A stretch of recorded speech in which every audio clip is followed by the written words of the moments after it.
Hello friends, welcome back to my channel Shalini से।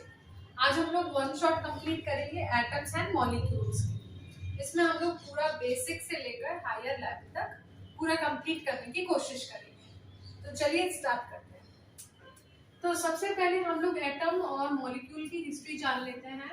तो atom के बारे में सबसे पहले हमें इंडियन फिलोसोफर ने बताया था, जिनका नेम इम्पोर्टेंट है और उनका नेम है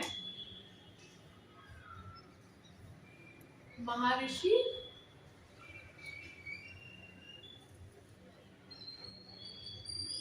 कर्नल। एंड इन्होंने हमें बताया था कि जो यूनिवर्स में कोई भी चीज है, it is made up of पदार्थ। वो किससे बनी हुई है? पदार्थ से, जिसे हम लोग मैटर जानते हैं ना, वही। और इन्होंने बोला जो भी हमारे यूनिवर्स में चीज है वो किससे बनी हुई है? पदार्थ से बनी हुई है। और जो पदार्थ है उसी को हम लोग मैटर बोलते हैं। और जो पदार्थ है वो हमारा छोटे छोटे परमाणु से बना हुआ है, और परमाणु को हम लोग बोलते हैं एटम्स। ये हमारे इंपॉर्टेंट साइंटिस्ट थे, इनका नेम लर्न करना आपके लिए इंपॉर्टेंट है। नेक्स्ट थिंग, जो हमारे नेक्स्ट साइंटिस्ट जो कि इंपॉर्टेंट थे, उनका नेम है कात्यायान। इन्होंने बोला था कि जो भी एटम है ये हमेशा हमें अलग नहीं मिलेगा, it will always be found in a combined form. ये हमें जब भी हम एटम फाइंड करेंगे ये हमेशा कैसा मिलेगा? कंबाइंड फॉर्म में मिलेगा, कभी भी अकेले नहीं मिलने वाला। हमेशा एक दो जुड़े हुए मिलेंगे, कभी भी अकेला नहीं मिलेगा। ठीक है। महर्षि कर्नल जी, इन्होंने परमाणु और पदार्थ के बारे में बताया। देन हमारे कात्यायान सर, इन्होंने हमें कंबाइंड एटम के कंबाइंड फॉर्म में मिलने के बारे में बताया। इसके बाद हमारे न्यू साइंटिस्ट आए, नए साइंटिस्ट, जिनका नेम था एंटोनी लेवोइजर। इन्होंने क्या किया? इन्होंने अपने दो लॉज दिए।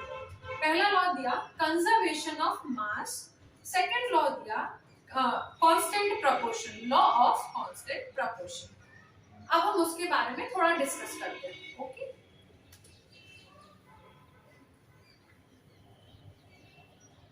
लॉ किसने दिए थे? हमारे एंटोनी लेवोइजर सर ने।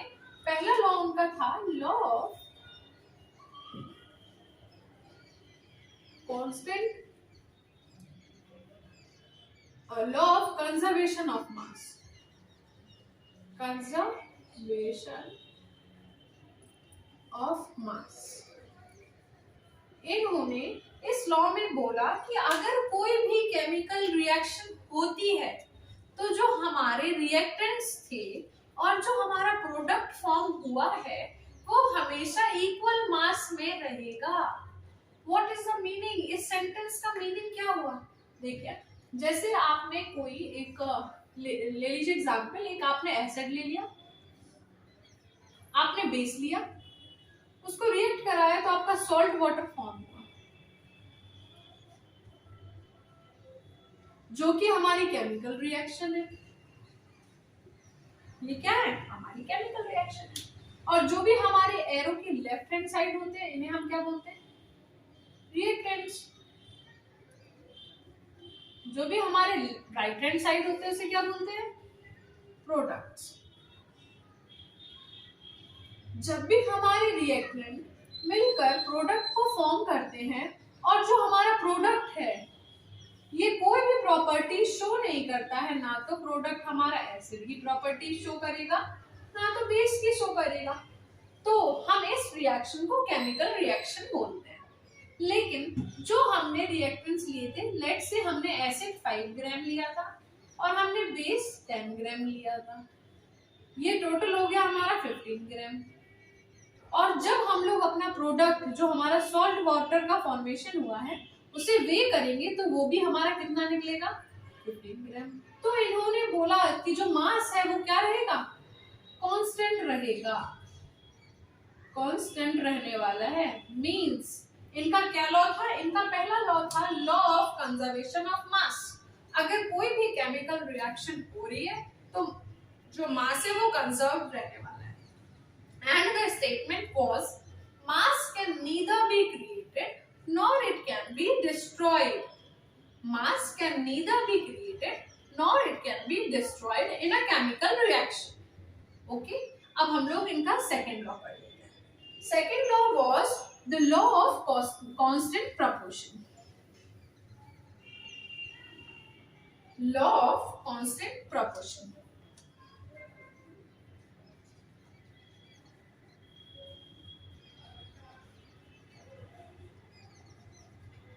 इस लॉ में जो हमारे एंटोनी लेवोइजर सर थे, उन्होंने बोला कि आप एक काम करिए, आप एक बॉटल में टैप वाटर भर लीजिए, आप एक में पॉन्ड वाटर भर लीजिए, एक में आप ओशन का वाटर ले लीजिए। उन्होंने क्या किया, उन्होंने 3 तरीके के वाटर लिए। वाटर का फॉर्मूला आप लोग जानते ही होंगे, H2O। उन्होंने 3 तरीके के वाटर लिए और उन्होंने जब इस वाटर को स्टडी किया तो उनको क्या मिला, उनको ये मिला कि जो वाटर का रेशियो है, मतलब जो हमारा हाइड्रोजन और ऑक्सीजन का रेशियो है, आपको पता है hydrogen is H2 and oxygen is O, ठीक है। और हाइड्रोजन का जो मास होता है इट इज 1, बट यहाँ पे 2 एटम्स है तो ये क्या हो गया, 2 का मल्टीप्लाई। ऑक्सीजन का क्या होता है 60, तो it is 2 and here is 16। Ratio में ले रहे हैं क्योंकि हम लोग कैलकुलेट कर रहे हैं ना। जब आप इसको कैंसिल करोगे तो आपका 1:8 आ जाएगा। तो आपने जब ये वाला वाटर लिया तो यहाँ पे रेशियो आपको 1:8 में निकला। आपने इसको चेक किया, यहाँ पे भी 1:8 निकला, इसको चेक किया 1:8 निकला। तीनों जगह सेम निकल के आया हमारा रेशियो। मतलब जो आप वाटर ले रहे हो, वाटर कहीं का भी हो, आपने यहाँ पे लिया, आपने इंडिया में लिया, आपने यूएस से लिया, कहीं पे भी लिया, लेकिन वो था क्या, वाटर। तो जो उसका एक रेशियो है वो कांस्टेंट रहेगा हर जगह। दिस वाज द इम्पोर्टेंट, इसलिए इस लॉ को बोला लॉ ऑफ कांस्टेंट प्रपोर्शन। अब ये 1:8 आपको नहीं समझ में आ रहा होगा ये कैसे आया। Let me explain. जो हमारे यहाँ हाइड्रोजन लिखा हुआ है, इसका एटॉमिक मास मैंने लिखा हुआ है और ऑक्सीजन का एटॉमिक मास लिखा हुआ है, ठीक है। एटॉमिक मास आप लोग वीडियो में आगे समझ जाओगे, क्योंकि अभी मैंने एटॉमिक मास के बारे में आपको कुछ बताया नहीं है। आप जब फर्दर इस वीडियो को देखोगे तो आप ये भी समझ जाओगे, ओके। और एक और आपके में एग्जांपल दिया हुआ है अमोनिया का, NH3 का, जो रेशियो में प्रेजेंट होता है 4:3 ऑलवेज। ये 14:3 जो हमारा नाइट्रोजन है इसका एटॉमिक मास होता है 14, जो हमारा हाइड्रोजन है उसका एटॉमिक मास होता है 1, लेकिन यहाँ पे तो 3 एटम्स हैं तो हमने 3 का मल्टीप्लाई किया, ये क्या आ गया 14:3। अब ये तो किसी से कैंसिल नहीं होगा, मतलब कहीं के भी अमोनिया ले लीजिए, रेशियो आपको यही मिलने वाला है। सो ये हमारा लॉ था, लॉ ऑफ कांस्टेंट प्रपोर्शन। ये दोनों ही लॉ हमें एंटोनी लेवोइजर सर ने दिए थे। Now we are on the another topic that postulates of John Dalton. John Dalton मतलब जो हमारी डाल्टन की एटॉमिक थ्योरी है, अब वो हमारा नेक्स्ट टॉपिक है। तो जब हमारी क्या कहते हैं, क्या नेम है, हाँ, जब सारे साइंटिस्ट ने अपनी अपनी थ्योरी दे दी तो फिर जॉन डाल्टन सर ने कहा कि हम भी चलो अपनी थ्योरी देते हैं, और उन्होंने अपनी थ्योरी में कुछ पोस्टुलेट्स दिए और उन पोस्टुलेट्स को हम पढ़ेंगे। Dalton's atomic theory. इनका फर्स्ट पोस्टुलेट था कि जो एटम है इट इज वेरी स्मॉल। ये तो पहले से पता था, लेकिन इन्होंने क्या किया, इन्होंने बहुत सारे पोस्टुलेट एक अच्छे से लाइन में दे दिए, इसलिए इनका नेम हम लोग लर्न करते हैं, इनकी थ्योरी भी पढ़ते हैं। आगे आप लोग इन्हीं की थ्योरी पढ़ोगे, ठीक है। तो फर्स्ट इन्होंने बोला कि जो एटम है वो कैसे है, एटम और स्मॉलेस्ट, जो पूरा यूनिवर्स है उसमें सबसे ज्यादा छोटा कौन है, तो it is the atom. Atom सबसे ज्यादा छोटा है, ये किसका कहना था, हमारे डाल्टन सर का। देन नेक्स्ट पोस्टुलेट इन्होंने बताया कि जो एटम है वो क्या है, इंडिविजिबल है। मतलब आप एटम को कितना भी तोड़ो, आप मतलब छोटा नहीं तोड़ सकते, वो सबसे ज्यादा छोटा है इस पूरे यूनिवर्स में। वो समझ में आ रहा है ना, मैं समझा रही हूँ। इन्होंने अपना थर्ड पोस्टुलेट दिया कि जो हमारा एटम है वो कैसे प्रेजेंट रहेगा, हमेशा होल नंबर्स में प्रेजेंट रहेगा।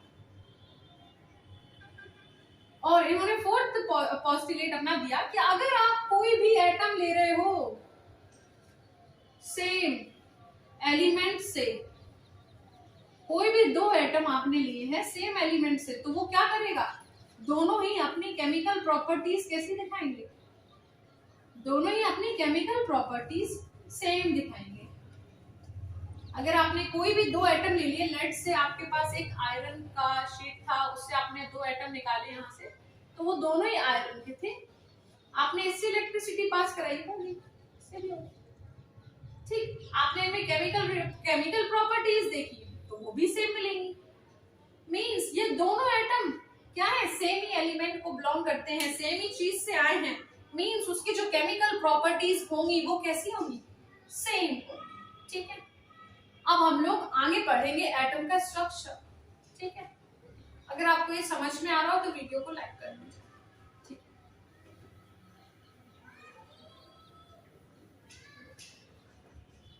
अब हम लोग एटम के बारे में पढ़ेंगे, ओके। तो एटम का स्ट्रक्चर देखते हैं, और जब एटम का स्ट्रक्चर सामने आया तो जो डेल्टन की थ्योरी थी, जो थ्योरी भी हमने पढ़ी, वो गलत साबित हो गई थी। क्यों? क्योंकि उन्होंने बोला कि जो एटम है वो सबसे छोटा है, लेकिन जब एटम का स्ट्रक्चर फाइंड आउट हुआ तब पता चला कि एटम के अंदर पहले से कौन रह रहा है, एटम के अंदर एक क्या होता है, एक न्यूक्लियस होता है।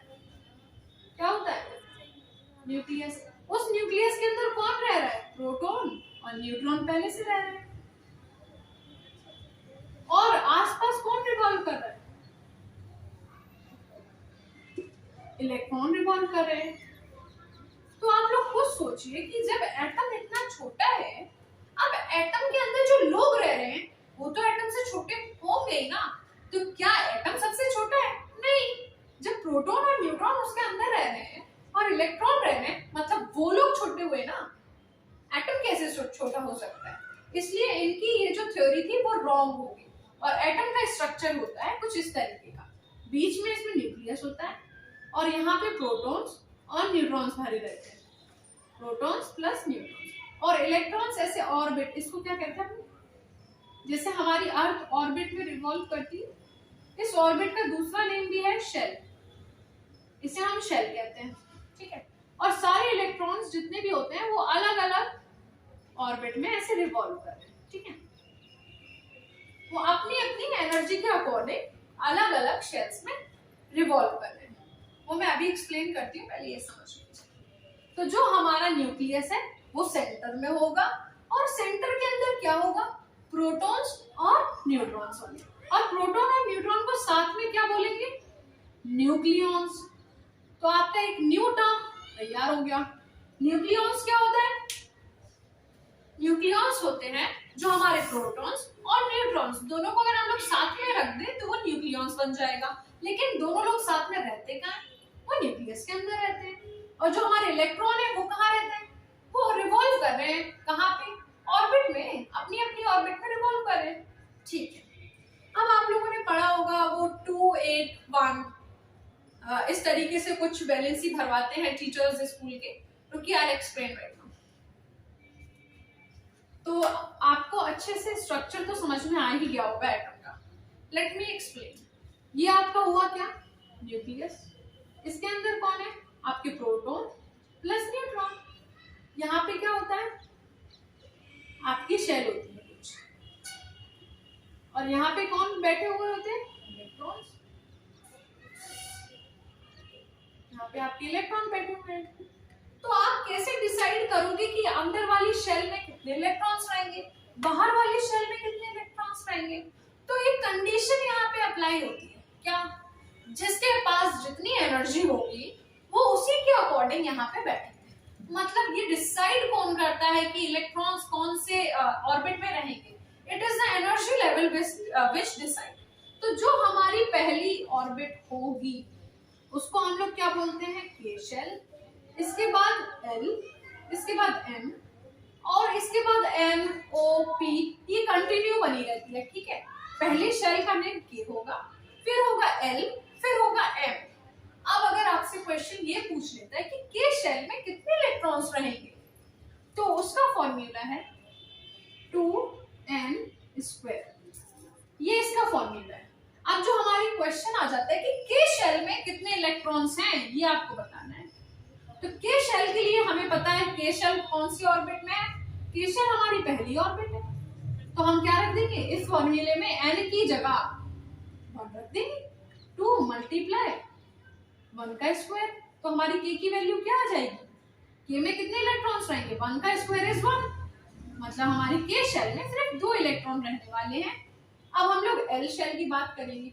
एल में हमारा n कितना है, 2, क्योंकि ये दूसरी शेल है, तो हम 2 लिखेंगे, n की जगह भी 2 लिख देंगे, स्क्वायर लगा देंगे।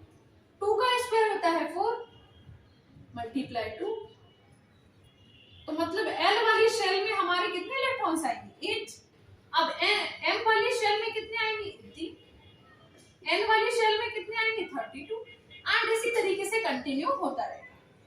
आपको ये दोनों फाइंड करके मुझे कमेंट सेक्शन में बताना है, ओके। अगर आपको नहीं आएगा तो फिर मैं तो हूँ यहाँ बताने के लिए, लेकिन आपको पता चल गया के शेल में 2 इलेक्ट्रॉन आएंगे, एल में 8 आएंगे, एम में आपके कितने आएंगे, 18, एन में कितने आएंगे, 30। लेकिन जब हम लोग इलेक्ट्रॉन को फिल करेंगे, कोई भी अगर हमें दे दिया जाएगा, हम वैलेंसी निकालेंगे, जब भी हम फिल करेंगे तो हम इस ऑर्डर में फिल करेंगे, 2 8 8 8 8 8 8 8 8 8 ही आते जाएंगे। क्या, मैं यहाँ लिख देती हूँ, पहले 2 आएंगे, फिर 8 आएंगे, फिर 8 आएंगे, फिर 8 आएंगे, एंड सो ऑन, 8 8 8 आते जाएंगे। फिर इसमें ये क्या है, ये शेल है, नेम है इनका। के शेल में कितने आएंगे, 2 इलेक्ट्रॉन। एल में कितने, अगर आपसे पर्टिकुलरली पूछा जाए क्वेश्चन में कि के शेल में कितने इलेक्ट्रॉन है, तो आपको बताना है कि 2 आएंगे। एल में कितने आएंगे, एल में आपके 8 आएंगे, एम में कितने आएंगे, 18, एन में कितने आएंगे, 32। लेकिन जब आप वैलेंसी निकालेंगे तो आप इस तरीके से भरेंगे, पहली शेल में 2, फिर 8 8 8 8 भरते जाएंगे, ठीक है, ओके। तो अब हम लोग वैलेंसी वाला भी एक क्वेश्चन कर लेते हैं, ठीक है।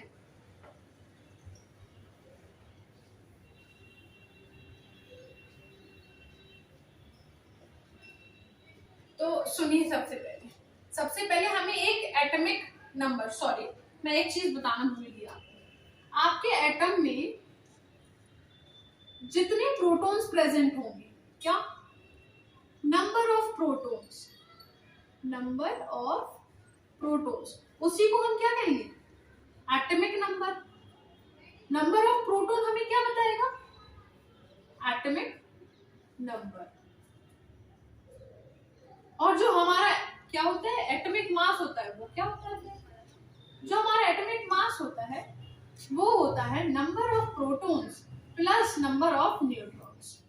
क्या होता है, number of protons plus number of neutrons. और आपको पहले से पता है कि आपका प्रोटॉन क्या होता है, एटॉमिक नंबर होता है। तो हम क्या एक और फॉर्मूला यहाँ से लिख सकते हैं, आप प्रोटॉन की जगह आप देख रहे हैं ना, नंबर ऑफ प्रोटॉन्स क्या होता है, एटॉमिक नंबर। तो हम लोग प्रोटॉन्स की जगह क्या लिख सकते हैं, एटॉमिक नंबर प्लस न्यूट्रॉन। अगर क्वेश्चन आ जाता है, आपको मास नंबर भी पता है, एटॉमिक मास भी पता है और एटॉमिक नंबर भी पता है, लेकिन आपसे क्वेश्चन पूछा है find the number of neutrons, तो आप क्या करेंगे, यहाँ n रहने देंगे एंड एटॉमिक नंबर को इस साइड भेज देंगे। आप एटॉमिक मास में से अगर एटॉमिक नंबर को माइनस कर दोगे तो आपको नंबर ऑफ न्यूट्रॉन्स मिल जाएंगे, ओके। स्मॉल n हमें नंबर ऑफ न्यूट्रॉन्स शो करता है, और जब आप मास नंबर में से एटॉमिक नंबर माइनस कर दोगे तो आपको नंबर ऑफ न्यूट्रॉन्स मिल जाएंगे। तो हमारा एटॉमिक मास में से जब हम एटॉमिक नंबर को माइनस कर देंगे तो हमें नंबर ऑफ न्यूट्रॉन्स मिल जाएंगे, ठीक है। तो ये हमने ऑल पढ़ लिया, अब हम लोग वैलेंसी निकालना भी पढ़ लेंगे, ठीक है, वैलेंसी कैसे फाइंड की जाती है। तो चलिए हम पहले एक एग्जांपल, एक सीरीज लिखवा देती हूँ, वो आपको लर्न करना है, एंड अगर आप वो लर्न कर लेंगे तो आप बहुत सारे क्वेश्चन सॉल्व करने में आपको हेल्प रहेगी। तो जो एटॉमिक नंबर के अकॉर्डिंग ये सीरीज है एटॉमिक, तो जो पहला एटॉमिक नंबर होता है वो होता है हमारा हाइड्रोजन। क्या होता है, हाइड्रोजन। इसके बाद सेकंड नंबर पे कौन होता है, हीलियम। फिर क्या होता है थर्ड पे, लिथियम। होता है? बेरिलियम। फिफ्थ में क्या होता है? बोरोन। सिक्स में क्या होता है? कार्बन। सेवन में क्या होता है हमारा? नाइट्रोजन। एट में हमारा क्या होता है? ऑक्सीजन। नाइन में क्या होता है हमारा? फ्लोरीन। 10 में क्या होता है? नियन। 11 में क्या होता है? सोडियम। 12 में क्या होता है? मैग्नीशियम। 13 में क्या होता है? एल्यूमिनियम।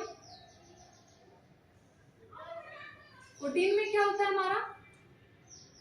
सिलिकॉन। 15 में क्या होता है? फॉस्फोरस। 16 में सल्फर।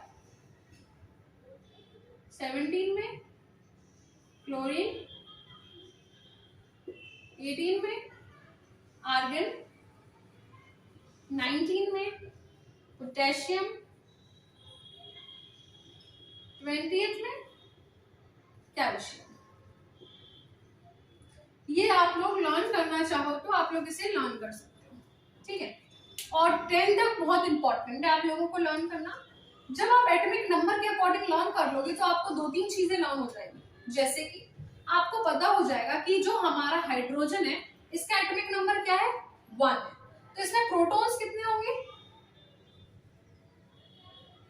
प्रोटॉन क्या होता है? एटॉमिक नंबर के बराबर होता है। जब एटॉमिक नंबर 1 है तो प्रोटॉन कितना होगा? 1 होगा। इसमें प्रोटॉन कितने होंगे? एटॉमिक नंबर किसके बराबर होता है? प्रोटॉन के बराबर। तो इसमें कितने होंगे? 2 होंगे। इसमें 3, इसमें 4, इसमें 5, इसमें 6, 7, 8, 9, 10, इसमें 11, 12, 13, 14 एंड 15, 16 सेम ऑन पूरा ऐसे 20 तक होता चला जाएगा, ठीक है। तो आपने नंबर ऑफ प्रोटॉन्स को भी लर्न कर लिया एटॉमिक नंबर के साथ। आप एटॉमिक मास भी लिख लीजिए अगर जैसे इंपॉर्टेंट होता है तो। मैं 10 तक लिखवा देती हूँ। हाइड्रोजन का एटॉमिक मास लर्न करके रखिए। हाइड्रोजन का जो हमारा एटॉमिक मास है वो 1 ही रहता है, ठीक है। जो हमारा हीलियम है इसका 4 होता है, हमारे लिथियम का 6, बेरिलियम का 8, जो हमारा बोरोन है इसका 10, कार्बन का हमारा 12, नाइट्रोजन का 14, ऑक्सीजन का 16, फ्लोरीन का 18 और इसका 20। ये बेसिकली डबल हो गया इसका, आप देख रहे हो ना। और एटॉमिक मास क्या होता है? Number of neutrons plus proton. जितने प्रोटॉन उसके डबल ही न्यूट्रॉन, दोनों को ऐड कर दिया, क्या बन गया? Atomic mass. ये हमारा क्या है? एटॉमिक मास है, डबल हो गया है। आप लोगों के लिए अभी इतना ही बहुत है कि आप लोग डबल करके से लर्न कर लो। लेकिन जो हमारा हाइड्रोजन है ये एक्सेप्शन है, ठीक है। तो आपको इतनी चीजें लर्न हो जाएगी। अब जब आप ये लर्न कर लोगे तो आपको वैलेंसी निकालना बहुत इजी हो जाएगा, ठीक है। First is hydrogen, second is helium, third lithium, fourth beryllium, fifth boron, six carbon, 7 nitrogen, 8 oxygen, 9 fluorine, 10 neon, 11 sodium, 12 magnesium, 13 aluminium, 14 silicon, 15 phosphorus, 16 sulphur, 17 chlorine, 18 हमारा argon, 19 potassium, 20th calcium. Okay, तो you have to learn till 20। आपको सिर्फ 20 तक learn करना है। जब आप इसे एक सीक्वेंस के साथ लर्न करोगे तो आपको एटॉमिक नंबर लर्न हो जाएंगे। जब आपको एटॉमिक नंबर लर्न हो जाएंगे तो आपको एटॉमिक मास लर्न हो जाएगा। एटॉमिक मास लर्न हो जाएगा तो आपको नंबर ऑफ प्रोटॉन्स लर्न हो जाएंगे। इंपॉर्टेंट ना, आप सिर्फ एक सीरीज से कितनी सारी चीजें लर्न कर ले रहे हो। It is better that you should learn this series. Okay, मैं साइड हो जाऊं। आप लोगों को स्क्रीनशॉट लेना है क्या? ले सकते हैं। ओके फाइन, ठीक है। तो अब इसके बाद हम लोग पढ़ते हैं वैलेंसी निकालना। Okay, it is important because क्योंकि आप लोग को केमिकल फॉर्मूला जो बनाना होगा उसके लिए वो इम्पोर्टेंट होगा, ठीक है। तो आपको ये पता है कि हाइड्रोजन है, हाइड्रोजन का एटॉमिक नंबर कितना है? 1 है। तो आपने हाइड्रोजन का क्या किया? एटम बनाया, ये इसका न्यूक्लियस रहा, ये रहा इसका क्या, इलेक्ट्रॉन। तो मैंने आपको क्या बताया, पहली शेल में कितने आएंगे, मैं यहाँ बनाती हूँ, हाँ ये रहा हाइड्रोजन का न्यूक्लियस, ये रही इसकी पहली शेल। तो पहले शेल में कितने आएंगे, 2 इलेक्ट्रॉन, दूसरी में कितने आएंगे, 8, ठीक है। तो आपको पता है इसमें कितना है, इसमें तो एक प्रोटॉन, मतलब एक ही इलेक्ट्रॉन होगा। जब एक इलेक्ट्रॉन होगा तो वो तो यहाँ आ जाएगा, लेकिन इसको कितने चाहिए, इसको तो 2 चाहिए ना, लेकिन इसके पास अभी तो एक ही है। तो ये क्या कोशिश करे, क्या ये अपनी लाइफ में स्टेबल हो पाएगा? हर किसी को अपनी अपनी लाइफ में स्टेबिलिटी चाहिए। हम लोग पढ़ाई कर रहे हैं क्यों, क्योंकि हमें स्टेबिलिटी चाहिए, जिससे कि हमारी अच्छी नौकरी लग जाए, हम स्टेबल हो जाए अपनी लाइफ में। सिमिलरली ये है, ये भी स्टेबिलिटी मांग रहे हैं। अगर इसके पास 2 इलेक्ट्रॉन हो जाए तो ये क्या हो जाएगा, स्टेबल हो जाएगा कि नहीं, हो जाएगा। सिमिलरली अब हम लोग हीलियम की बात करें, हीलियम के पास क्या है, हीलियम के पास तो पहले से 2 इलेक्ट्रॉन है, क्या ये अपने लाइफ में स्टेबल है? हाँ, ये ना तो कुछ लेगा ना किसी को कुछ देगा, ठीक है। मैं इसे रफ करके आपको और सारे डायग्राम्स के साथ वैलेंसी निकालना बताती हूँ, ओके।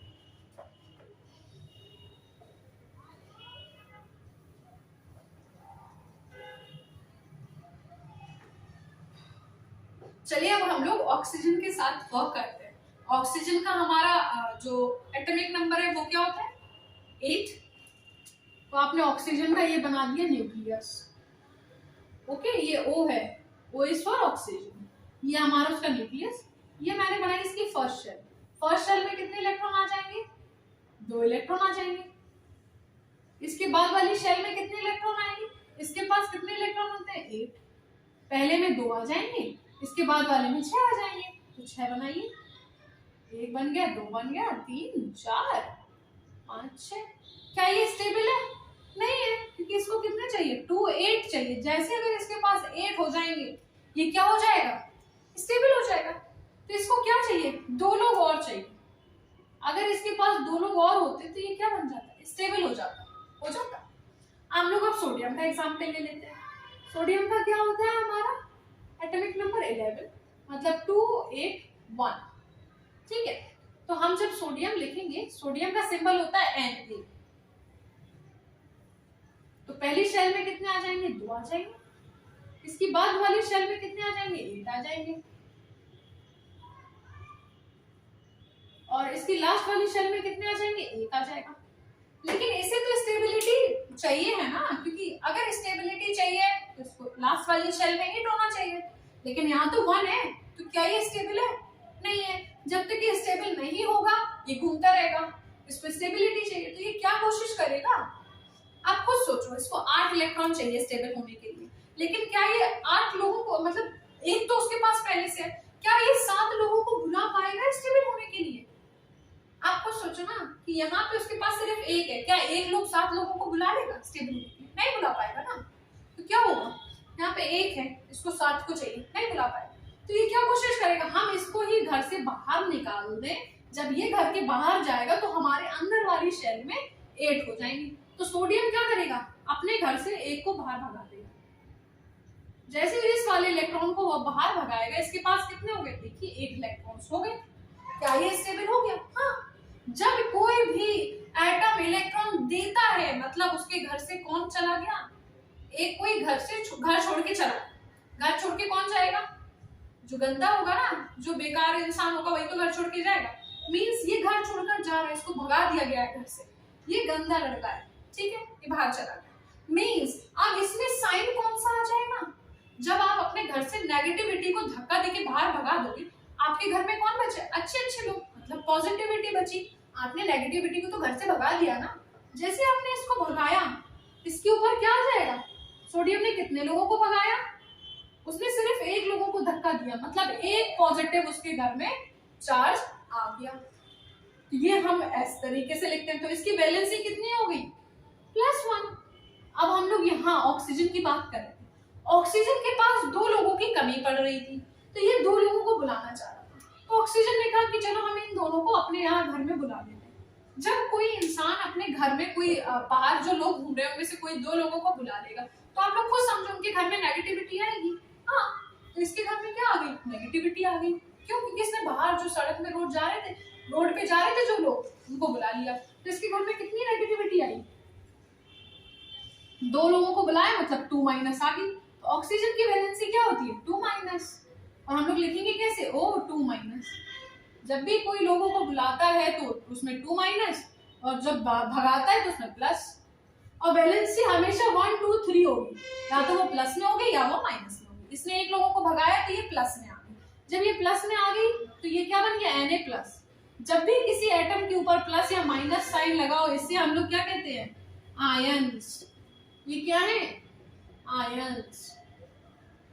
तो हम लोगों ने अप्रोक्स आधा चैप्टर अपना कंप्लीट कर लिया है। अब हम लोग पढ़ेंगे केमिकल फॉर्मूला लिखना।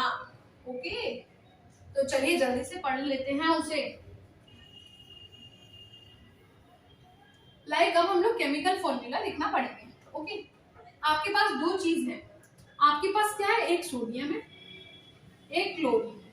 सोडियम की वैलेंसी जल्दी बताइए। मैंने अभी बताया कितने इलेक्ट्रॉन्स होते हैं सोडियम के पास? 11 2 8 1 है। मतलब 1 क्या है? 1 को तो वो धक्का दे देगा ना, घर से निकाल देगा अपने। तो वैलेंसी कितनी होती? 1। क्लोरीन क्या करेगा? क्लोरीन के पास कितनी एटॉमिक नंबर कितना होता है? 17। मतलब 2 8 7। ये क्या करेगा? एक लोग को बुलाएगा, तो इसकी वैलेंसी कितनी होगी? -1। क्या हमें प्लस माइनस से कोई मतलब है? नहीं है। जब भी हम केमिकल फॉर्मूला लिखेंगे हमें प्लस माइनस से कोई भी मतलब नहीं है। हम लोग क्या करेंगे? इस चीज को डायरेक्ट यहाँ लिख देंगे, इस चीज को डायरेक्ट यहाँ लिख देंगे। ठीक है। अब Na के नीचे क्या आ जाएगा? 1।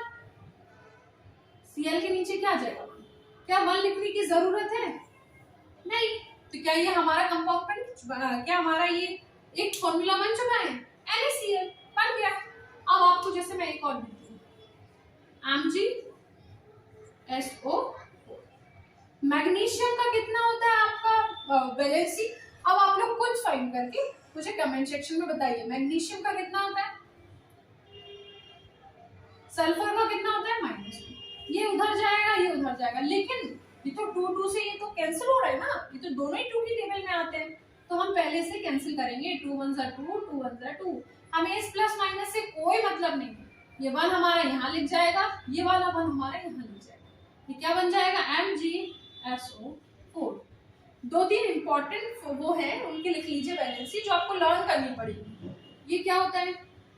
नाइट्रेट। इसमें कितनी वैलेंसी होती है? -1। ये हमारा क्या है? सल्फेट। इसकी वैलेंसी कितनी होती है? -2। ये आपको लर्न करना होगा। ओके, चलिए अब इसके आगे आपको केमिकल फॉर्मूला लिखना आ गया है। ठीक है। अब हम लोग आगे पढ़ेंगे मॉलिक्यूल्स। क्या पढ़ेंगे अब हम लोग? अब हम लोग पढ़ेंगे मॉलिक्यूल्स। मॉलिक्यूल में 2 चीजें होंगी, एलिमेंट, कंपाउंड। क्या आपको पता है व्हाट इज एलिमेंट? आप एलिमेंट के बारे में जानते हैं? अगर आपने कोई भी चीज लिया है एंड आप उसको चेक कर रहे हैं, उसकी क्या चेक करें? उसके अंदर के एटम्स चेक कर रहे हैं। एंड जैसे आपने आयरन की कोई शीट ली, उसके अंदर क्या होगा? सब जगह Fe होगा ना, हर जगह Fe। आपको पता है Fe आयरन का क्या है? सिंबल है। लर्न कर लीजिए अगर नहीं पता है। आपने यहाँ से इसके 2 पीसेस किए, यहाँ पे भी Fe रहेगा, यहाँ पे भी Fe। मतलब हर जगह जो कंपोजिशन है वो सेम है, मतलब वो एलिमेंट है। अब हम लोग कंपाउंड की बात करें तो कंपाउंड में हमें क्या दिख रहा है? जब हम लोग इसको ऐसे ऐसे करेंगे, मतलब इसको डिवाइड करेंगे, तो यहाँ पे क्या मिल जाएगा? जैसे हमें H2O मिल गया, यहाँ H2O मिल गया, H2O ऐसे। तो इसमें क्या 2 चीजें दिख रही हैं, एक तो H के एटम्स हैं और एक ऑक्सीजन के एटम है। Means it will form a compound. अब जो हमारे मॉलिक्यूल होंगे, मॉलिक्यूल जैसे हमारे H2 ये क्या एक ही तरीके के है ना, H, लेकिन है क्या? मॉलिक्यूल। तो हम इसे क्या कहते हैं? Molecule of element.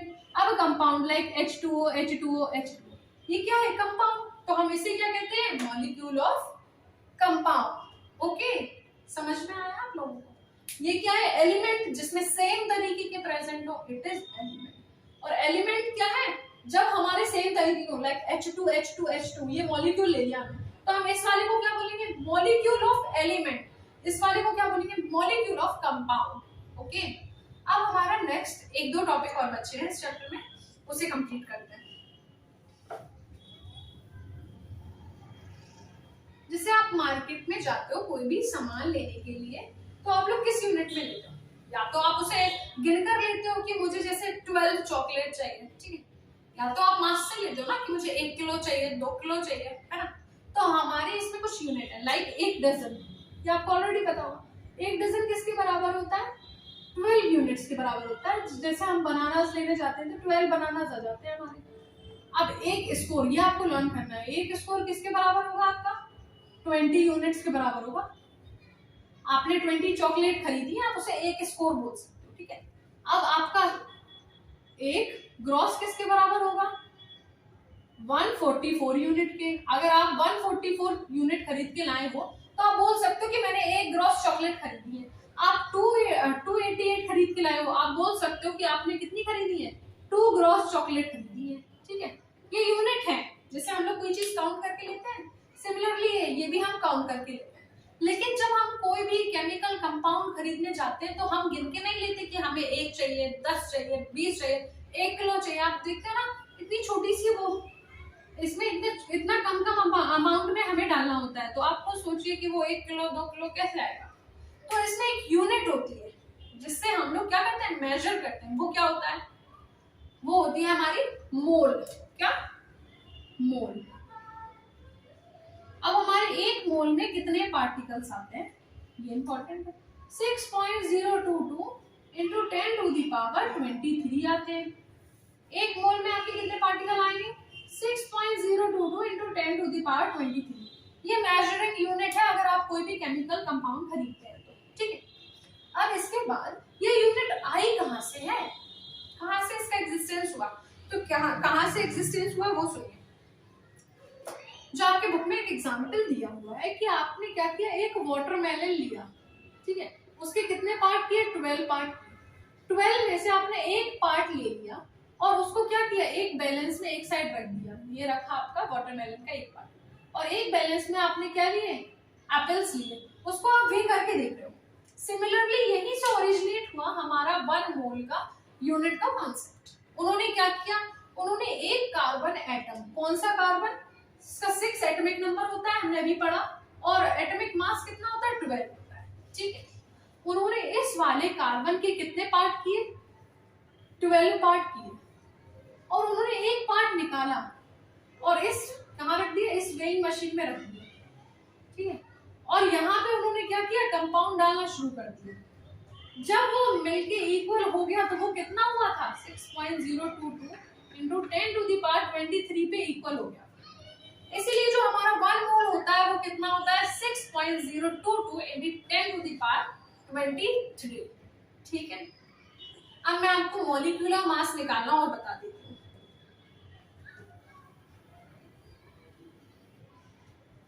आपको H2O का मॉलिक्यूलर मास निकालना है, ठीक है। अब हाइड्रोजन का मैंने अभी आपको बताया एटॉमिक मास कितना होता है, 1 होता है, और हाइड्रोजन के एटम्स कितने दिख रहे हैं, 2 दिख रहे हैं, प्लस लगाओ। ऑक्सीजन का कितना बताया मैंने, एटॉमिक नंबर 8 बताया, प्लस 8 और हो जाएगा तो कितना हो जाएंगे हमारे, क्योंकि हमारा एटॉमिक मास क्या होता है, प्रोटॉन्स प्लस न्यूट्रॉन्स। तो प्रोटॉन्स उसमें 8 है तो न्यूट्रॉन भी तो 8 होंगे ना, 16। आप इसको ऐड कर लीजिए, 2 प्लस 16, ये कितना आपका बन गया, 18। क्योंकि 18 आपका एटॉमिक मास होता है H2O का, हाँ, और इसी को हम लोग क्या बोलते हैं, मॉलिक्यूलर मास, ठीक है। अब नेक्स्ट, जैसे आपने लिया H2SO4, आपका हाइड्रोजन में, हाइड्रोजन का एटॉमिक मास कितना होता है, 1। आपके कितने एटम्स हैं, 2। सल्फर का आपका कितना होता है, 16 इसका एटॉमिक नंबर होता है, तो एटॉमिक मास कितना होता है, 32। ऑक्सीजन का अभी हमने निकाला, कितना होता है, 16, ये लिखा हुआ है, ये निकाला हमने 16, 8 एटॉमिक नंबर प्लस 8 न्यूट्रॉन्स, 16, लेकिन है कितने, ये असली में 4 है ना, तो 4 का मल्टीप्लाई नहीं होगा, 2 प्लस 32, 16 4 जाए 64। आप इसको ऐड करोगे 98 हमारा क्या आ गया, मॉलिक्यूलर मास। ये तो बहुत इजी है ना। तो आपके लिए होमवर्क है कुछ। पहला है HNO3, HCl, MgSO4, ZNO, CCl3, O2, H2। Okay, ये आपके लिए कुछ होमवर्क है। इसका आंसर आप लोगों को मुझे कमेंट सेक्शन में बताना है। मैं इतनी मेहनत कर रही हूँ तो मैं सोचती हूँ कि आप लोग भी मुझे इन सबको सोल्यूशन करके मुझे कमेंट सेक्शन में जरूर बताएं।